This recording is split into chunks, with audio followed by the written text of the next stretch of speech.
tepuk tangannya biar semangat buat yang di rumah juga. Ayo, buat jamaah Islamitin dan dirahmati Allah, masih membahas tentang tema kita pagi hari ini yang luar biasa, jaga perasaan walaupun ke teman kerja. Masya Allah. Dan sebelumnya kita akan lihat lagi sebuah video tayangan ya. Ada ibu yang bernama Rahmani. Istrinya ini, Rahmani ini setia banget mendampingi suaminya yang disabilitas. Masya Allah. Kita lihat tayangannya. Deralun pria disabilitas berusia paruh baya ini adalah Ibnu Hazar 45 tahun, warga desa Blangmancung, Kecamatan Ketol, Aceh Tengah. Cacat fisik pada kedua kakinya membuat Ibnu Hazar tak bisa berjalan normal. Meski cukup mandiri melakukan kegiatan sehari-hari, kehidupannya tak terlepas dari dampingan sang istri Rahmani 40 tahun. Setidaknya sejak 18 tahun usia pernikahan mereka. Bahkan cinta keduanya kini makin lengkap dengan kehadiran Bahagia Arafi, anak laki-laki mereka yang saat ini berusia 9 tahun.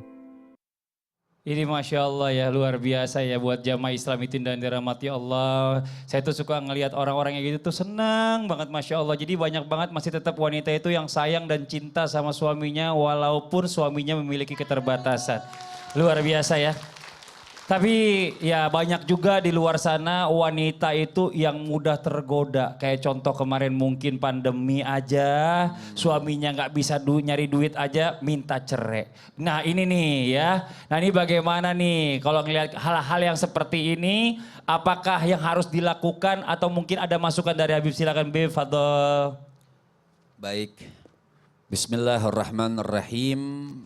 Allah subhanahu wa ta'ala mengatakan hunna libasun lakum wa antum libasun lahunna. Artinya antara istri, ini ibarat ya, pakaian. Istri itu pakaian suami, suami pakaian Istri. Artinya saling menutupi satu sama lain. Istri punya kekurangan ditutupi oleh suami. Suami punya kekurangan ditutupi oleh istri. Maka ditanyakan baginda Nabi besar Muhammad SAW, ini hadis Nabi mengatakan buat wanita-wanita dimanapun berada. Perempuan itu sangat gampang masuk surga, juga sangat mudah masuk neraka. Apabila dia taat dengan suaminya, sholat 5 waktu, berpuasa di bulan Ramadan, maka sampai dipersiapkan oleh Allah Subhanahu wa ta'ala, masuklah kalian ke pintu surga yang mana kalian inginkan masuk dari mana saja. Dengan begitu mudahnya. Ibu-ibu nih masuk surga sama jilbab-jilbabnya. Amin. Tapi lunas belum? Udah Bib. Terus juga gampang masuk neraka. Ini yang kadang-kadang orang tanya, sampai ditanyakan sahabat-sahabat Nabi, kok bisa perempuan itu mudah juga masuk neraka? Kenapa? Karena kufur nikmah kepada suami. Tidak mensyukuri, kadang-kadang suka membandingkan dengan suami orang. Enak ya suami dia, enak ya makannya, enak ya bisa jalan-jalan. Kalaupun dia nikah sama orang yang dianggap enak buat dia, tetap sama intinya. Betul atau tidak? Saya mau tanya sama ibu-ibu, ada nggak orang nggak punya masalah? Ada nggak orang nggak punya masalah? Makanya dukun itu hebat. Ada perempuan datang, wah muka kamu lagi ada masalah. Dukun tuh suka bohong begitu, muka kamu lagi ada masalah. Sebab kenapa? Nggak ada orang nggak punya masalah. Ya mau dengan suaminya, mau dengan teman, apalagi dengan suami. Jadi subhanallah bagaimana supaya si istri ini bisa menerima. Ya, menerima kekurangan suami. Itulah hebatnya apa yang diajarkan oleh baginda Nabi besar Muhammad SAW. Dilihat awal nikah. Bagaimana sih niat awal nikah? Makanya kalau ada hadis Nabi ayyumamra'atin ayu rojulin, apabila seorang menikah dengan niat jamalaha wa malaha, dengan niat cantiknya saja, dengan niat hartanya saja, maka dikatakan oleh Rasul Allah akan haramkan kecantikannya dan Allah akan haramkan harta yang ada di surga. Kalau cuma niat dengan cinta dengan mukanya atau cinta dengan hartanya. Jadi niat nikah itu apa? Niat nikah itu kan ibadah. Niat nikah itu untuk menambahkan ketakwaan. Lihat Nabi SAW sampai mengatakan waman tazawwaja fagadistakmala nisfa dini. Siapa orang yang menikah, maka Allah Subhanahu wa taala sudah sempurnakan separuh daripada imannya. Fattaqillah fi nisfil bagi. Maka setengah lagi apa? Tambahkan sholat, tambahkan ibadah, tambahkan zakat, tambahkan sedekah. Jadi memang niat nikah itu apa? Baru bisa menerima tuh, oh niat nikah karena ibadah. Apapun yang terjadi sama pasangan kita, selama itu bisa diterima dengan syariat ya. Ingatin, selama itu bisa diterima dengan syariat. Kekurangan pasangan kita, walaupun Ustadz Maulana ini hanya teori, kadang-kadang prakteknya beda. Ya, betul itu, Bib. Apa teorinya? Kekurangan istri, jadikan kelebihan buat kita. Tepuk tangan dong. Ya. Dan sebaliknya, kekurangan suami nih kayak tadi Masya Allah. Kekurangan suami, jadikan itu kelebihan buat kita. Kenapa bisa begitu? Supaya bisa menimbulkan rasa syukur kepada Allah Subhanahu wa taala. Ya Allah, Kau berikan saya pasangan seperti ini, jadikan pasangan saya ini kenikmatan dunia dan akhirat. Masya Allah, jazakallah khair Bib, makasih banyak. Sama-sama. Tepuk tangan dong buat Habib Muhammad Syahab. Oke, sekarang kita lanjut lagi ya. Kita kembali memberikan kesempatan buat jamaah yang ada di studio mewakili jamaah yang di rumah untuk bertanya langsung sama guru-guru kita. Tapi sebelumnya kita kembali dulu ke segmen Tanya Dong Ustadz. Kami semua tanya dong Ustaz. Oke, boleh yang mau bertanya silakan angkat tangannya Ibu. Mana? Ini lagi dulu deh, di sebelah kanan dulu deh, satu lagi ya ini Bu. Izin, maaf, punten. Iya, silakan. Diri aja Bu, diri Bu. Iya. Assalamualaikum warahmatullahi wabarakatuh. Waalaikumsalam warahmatullahi wabarakatuh. Perkenalkan, nama saya Ibu Lili Holiah dari Majelis Taklim Darussalam Sukabumi. Tepuk tangan dong buat Ibu Lili. Silakan Ibu Lili pertanyaannya Ibu. Tanya dong Ustadz. Boleh Ibu. Izin tanya kepada Ustadz Syam. Siap Ibu. Bagaimana cara dalam Islam? Misalnya kita di suatu pekerjaan dituntut misalnya harus buka hijab atau yang lainnya. Apa kita harus resign aja? Minta tolong penjelasannya. Terima kasih untuk penjelasannya. Wassalamualaikum warahmatullahi wabarakatuh. Waalaikumsalam warahmatullahi wabarakatuh. Makasih banyak. Tepuk tangan sekali lagi buat Ibu Lili. Silakan dijawab Ustaz Syam. Baik, bismillahirrahmanirrahim. Tabi guruku Ustaz Maulana Habib Muhammad, Mas Fadli serta guru-guru kami dimuliakan Allah Subhanahu wa taala. Al-Qur'an surah Al-Ahzab ayat 59. A'udzu billahi minasy syaithanir rajim. Allah ya ayyuhan nabiyyu qul li azwajika wa banatika wa nisa'il mu'minin wa nisa'il mu'minina yudnina 'alayhinna min jalabibihin ذلك أدنى أن يعرفن فلا يؤذين وكان الله غفورا رحيما. Wahai Nabi, katakanlah kepada istri-istrimu, anak-anak perempuan-perempuanmu dan istri-istri daripada orang-orang beriman, hendaklah mereka menutupkan jilbabnya ke seluruh tubuh mereka. Yang demikian itu agar mereka lebih mudah untuk dikenali sehingga mereka tidak diganggu. Dan Allah Maha Pengampun lagi Maha Penyayang. Berarti perintah menutup aurat itu bukan karena Allah mengekang wanita, tapi justru karena Allah sayang terhadap para wanita tersebut. Dan Allah itu Maha Pengampun. Allah tutup ayat ini dengan ampunannya. Maksudnya mereka yang menjalankan perintah Allah akan mendapatkan ampunan dari Allah Subhanahu wa taala. Pertanyaannya, bagaimana jikalau ada sebuah pekerjaan yang memaksa kita bermaksiat kepada Allah? Jadi ingat, maksiat itu bukan hanya melakukan yang diharamkan, misalnya minum khamar ataupun berzina ataupun apa. Tidak menjalankan perintah Allah itu namanya maksiat. Ada pekerjaan menghalangimu sholat, berarti pekerjaan itu mengajarkanmu untuk bermaksiat kepada Allah. Ada pekerjaan menyuruhmu membuka aurat, berarti pekerjaan itu menyuruhmu melawan Allah.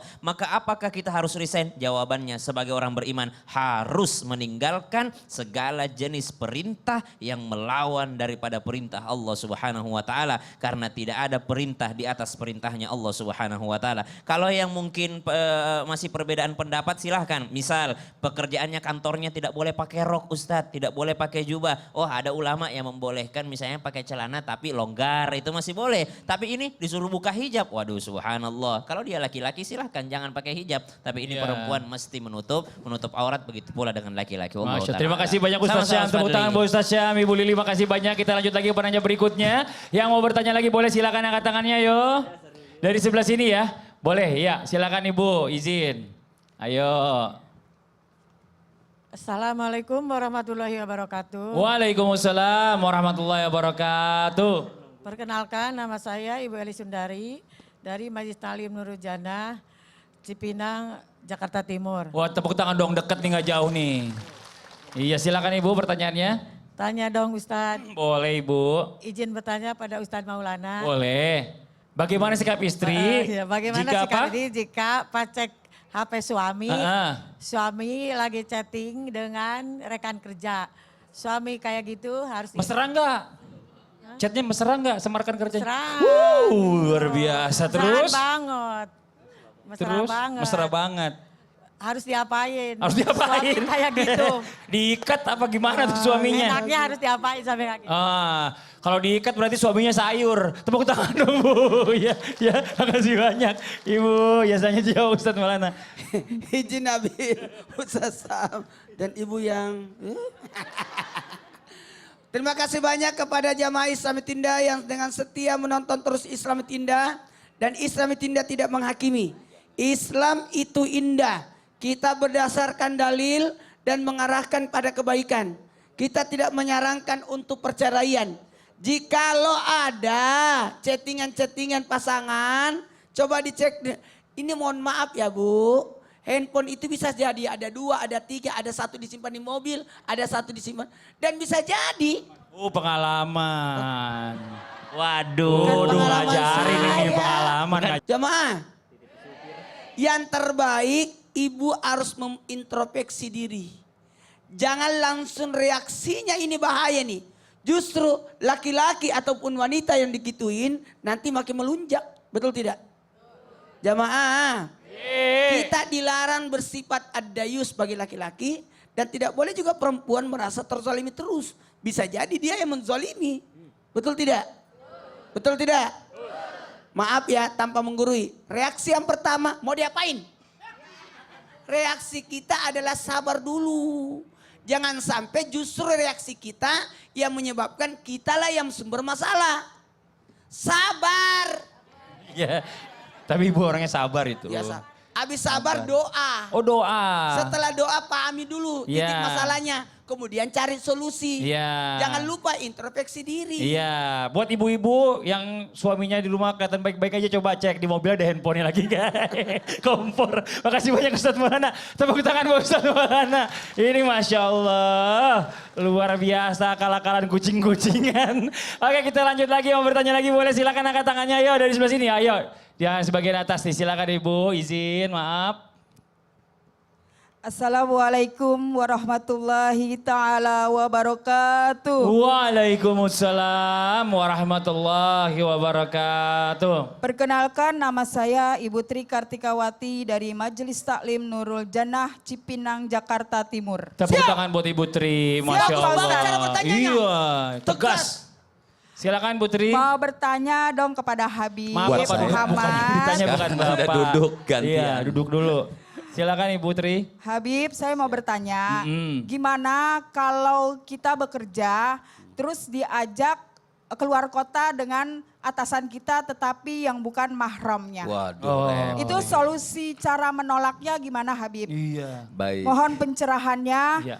dari Habib. Sebelumnya saya mengucapkan terima kasih. Wassalamualaikum warahmatullahi wabarakatuh. Waalaikumsalam. Jadi subhanallah memang ini bisa dikatakan banyak sekali terjadi. Seperti yang kita bahas dari awal-awal. Pertama itu bagaimana caranya apabila seorang perempuan harus menemani bosnya atau tidak. Sebenarnya boleh atau tidak, pertanyaannya gitu, boleh atau tidak. Sebenarnya boleh, tapi ada syaratnya. Ya, menolak juga boleh. Kita lihat pilihannya, presentasinya. Pertama boleh, tapi dengan tidak bareng, hanya berdua saja. Sama yang kita artikan khalwah tadi. Itu yang pertama. Jadi dia jalan-jalan, oh ketemunya di mana misalnya. Oh misalnya dia harus bisa ngobrol, oh ketemunya di tempat ini. Sudah kita ketemu di titik pertemuannya yang memang di situ sudah ada, jadi terjaga. Betul Ibu-Ibu? Jadi nggak harus kita itu bareng. Permasalahannya kalau bareng itu, tapi kalau bareng satu mobil banyak orang, ada perempuan-perempuan juga, ada laki-laki juga, ada sopir juga, ya silahkan selama tidak duduknya bareng bercampur sebelahan. Itu yang konteks yang kedua yang kita katakan adalah bersentuhan fisik. Nah, itu tidak boleh. Itu yang pertama. Kemudian yang kedua sesuai kebutuhan. Nah, ini permasalahannya. Jadi yang pertama itu memang tidak ya. Jadi tidak sesuai dengan kebutuhan. Kedua yang pertama tadi tidak keluar, tidak hanya berdua saja. Kemudian yang ketiga tidak dia menampilkan, misalnya gini, contoh, kalau di negeri Arab itu kalau orang terima telepon perempuan. Tapi kalau di sana biasanya cari siapa? Suami. Oh tidak ada, nanti telepon lagi. Bukan tidak akhlak. Itu namanya membatasi hal-hal yang akan terjadi lebih. Jadi ketika kita ngomong ya sudah, artinya sesuai dengan apa yang diinginkan, apa yang dibutuhkan selesai. Nah, boleh atau tidak menolak boleh. Tapi kita siapkan wakil Pak, mohon maaf karena tidak ada mahram, boleh atau tidak diwakilkan dengan diwakilkan dengan si fulan karena dia juga berkompeten gitu. Artinya bukan berarti Pak nggak boleh. Jangan, saya tidak mau, itu bukan mahram. Ya besok dipecat. Ya, tapi ngomongnya secara baik-baik. Karena akhlak itu penting. Adab itu penting. Kita tidak mengatakan, oh Pak kita bukan mahram. Seakan-akan si Bapak itu kadang-kadang gak kenal agama. Seakan-akan si Bapak itu gak paham. Seakan-akan si Bapak itu akan melakukan suatu negatif. Mungkin dia merasa biasa seperti itu, kita tidak terbiasa. Maka dijelaskan, tapi jelaskanlah dengan akhlak yang bagus, adab yang bagus, sesuai dengan akhlaknya baginda Nabi besar Muhammad Sallallahu Alaihi Wasallam. Ini Masya Allah ya, jadi semua tuh ada caranya. Bukannya berarti main langsung tolak-tolak aja nanti dipecat urusannya. Kan bosnya juga sama asistennya kan gitu ya. Oke, Bib, bentar Bib. Ada info menarik nih yang perlu dilihat juga sama jamaah Islamitin yang ada di rumah. Silakan infonya. Bismillah. Masya Allah. Aduh Ustaz, tahu nggak tadi di musola aku cium bau nggak sedap. Bikin sholat aku tuh jadi nggak khusyuk. Udah suzon mukena sajadah dari orang di sebelah aku. Taunya pas aku sujud, ternyata malah sejadah sama mukena aku yang bau Pak Ustaz. Nah makanya kita tuh nggak boleh suzon kepada orang lain dalam Islam. Nih aku punya solusi alat sholat wangi mewah. Bikin ibadah nyaman jadi lebih khusyuk. Emang alat sholat boleh disemprot wangi-wangian. Nah apa hukum wangi-wangian di dalam Islam ya Pak Ustaz? Boleh dong, yang penting kan parfum yang digunakan halal. Nih sajadah aku wangi kan, coba nih. Wow, wangi parfum mewah banget. Emang pakai apa sih Pak Ustadz? Nah ini aku selalu semprotkan kiss spray ke alat sholat aku. Aromanya seperti parfum mewah. Jadi biasanya sebelum sholat aku selalu semprot baju dan sajadah aku pakai kiss spray. Karena memakai wangian adalah sunnah baginda Nabi SAW. Dalam sebuah riwayat menceritakan Rasulullah bersabda, diriku dibuat menyukai dua hal dari dunia, wanita dan wangian. Dan dijadikan kesejukan mataku ada pada sholat. Jadi kita harus selalu tetap wangi seperti sunnah baginda Nabi SAW. Apalagi dengan kiss spray yang wangi wanginya mewah. Ini key spray sih aku tahu. Ini kan buat setrika. Emang ini bisa buat semprot ke alat sholat Ustadz? Sudah halal? Nah, key spray juga sudah bersertifikat halal. Jadi aman untuk digunakan menyemprot alat sholat, terutama sajadah dan mukena, agar sholat kita lebih khusyuk. Karena ketika kita sujud saat sholat, hidung salah satu anggota tubuh yang disunnahkan menempel ke sajadah. Jadi kita kiss kemudian pray. Makanya cocok banget nih dengan namanya key spray. Aku coba contohkan ya. Nih, aku semprot dulu sajadahnya dengan key spray. Jadi nanti saat kita sholat sajadahnya wangi. Nih, bismillahirrahmanirrahim. Ini aku coba contohkan ya. Aku semprot dulu sajadahnya dengan key spray. Nanti saat kita sholat sajadahnya wangi. Nih, Allahu Akbar. Nah,